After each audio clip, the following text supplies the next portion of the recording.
Kלים Perik Ches Mishnah Yudalef, the last Mishnah in the Perik.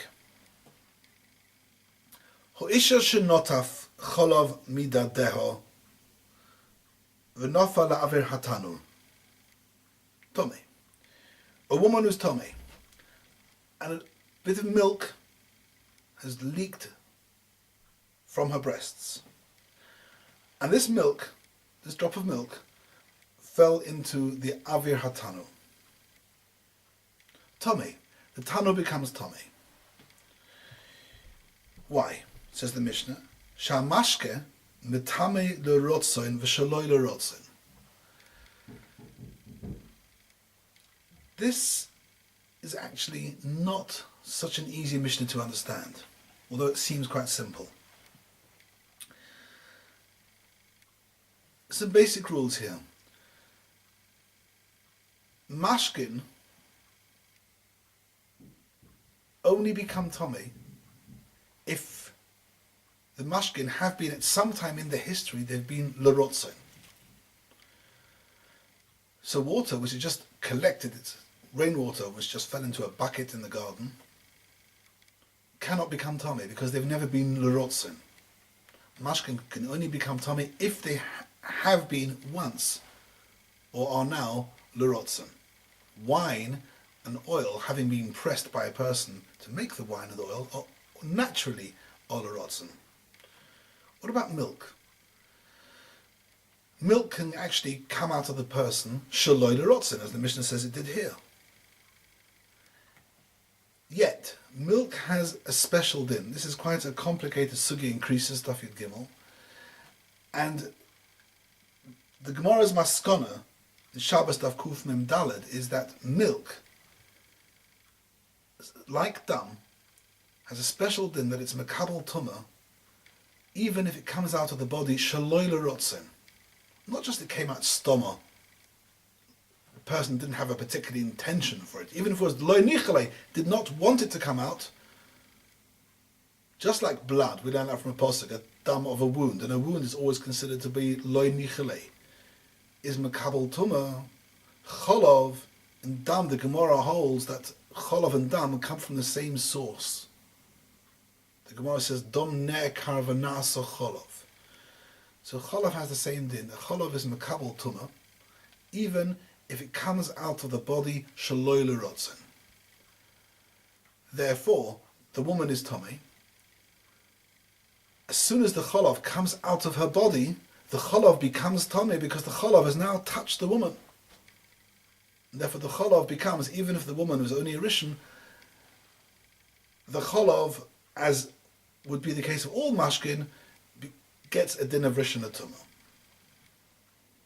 And we know that mashkin, which are rishon atumah, have the ability to be metame kelim, midrabanan. The expression sham mashkin metame lerotzen v'shaloi lerotzen, Bar Tanura actually learns it in a very simple way. Bar Tanura says, we know that in the Mishnah, Masechta, dealing with the rules, that Zayin Mashkin, the Mashkin could be Machshir, things to be Makabal Tumah. That has to be where the Mashke touches the Oichel, what's called, must be Nichele, must be Lerotzen.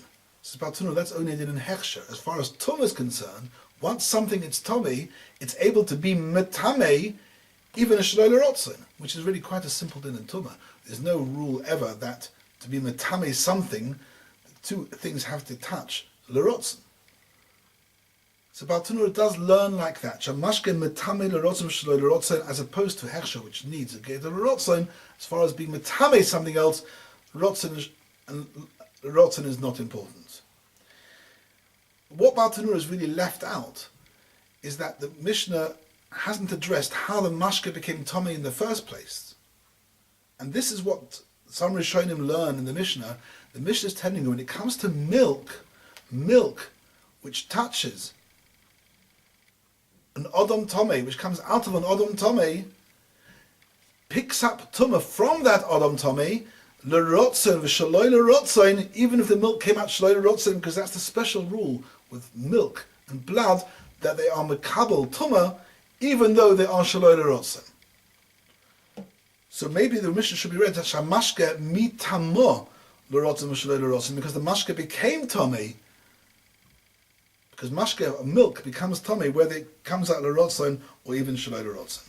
Whatever the case is, this milk is tummy, it's a rishon v'tumah midrabanon, and there's therefore able to be metame the oven midrabanon, because mashke mishar rishonim are able to be metame kelim, to make them into a sheni midrabanon. Says the Mishnah, and again the next bit of the Mishnah, the last bit of the Mishnah, there are many different ways of learning it. Baal Tanura's pshat, Tosfos Yom Tov already tells us, is ambiguous. He calls it an Eruv Perushim. So the simplest way of learning the end of the Mishnah would be with the Perush of the Gon, of the Gra. According to the Gon, we're talking about now a woman who is Tahor. An oven that is Tahor. The only thing that's Tomei in this whole picture is her hands are Tomei.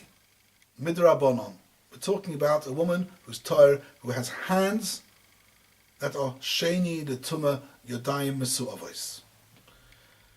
So the hands themselves are not able to be Metame the Kelim. Are not able to be Metame the Tanur. Because a Tanur, Klicheres, cannot pick up Tumah from a Sheni the Tumah. But there's a story here. Hoisa Gerfatu. She's cleaning out the oven. Vehikata hakoitz. And she was pricked in the oven. Pricked by a thorn. V'yotza mimena dom. And a drop of blood came out.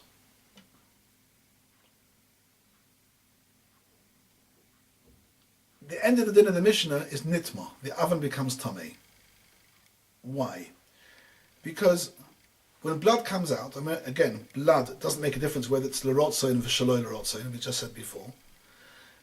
The second the blood comes out, the blood is touching her hand. Obviously, what the Gaon has to assume is that when it says that the thorn pricked her, it actually pricked her on her hands, and therefore she bled on her hands. Therefore, the blood is immediately in contact with Yodayim Mesu'avos, and the rule is Yodayim Mesu'avos have the ability, although they're a Sheni L'Tumah, have the ability to make mashke a Rishon L'Tumah, and that mashke, which is now Rishon L'Tumah, finds itself inside the Avera Tanur, and therefore the mashke, which is Rishon L'Tumah, is able to be Metame Kelim under the second rule of the Drabonon, that mashke and Rishonim can be Metame Kelim.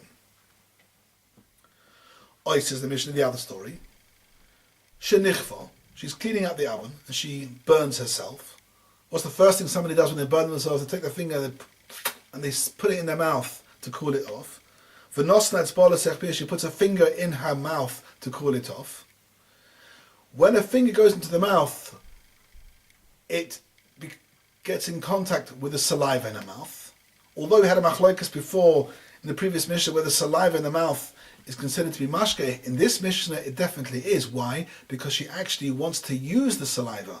The reason why she puts her finger in her mouth is to cool her finger off, so she actually wants to use the saliva to cool her finger off. If so, the roik is now considered to be a mashke l'rotzen, because she's actually got a use for it. And therefore, when she puts her finger back into the oven, and she carries on cleaning out the oven, the roik, which is on her finger, which was l'rotzen, and became tummy, by touching her finger, is now a roik tummy. When it goes back into the oven, the roik tummy is able to be metame the oven under the rule which we mentioned before. The mashkim rishonim are able to be metame kelim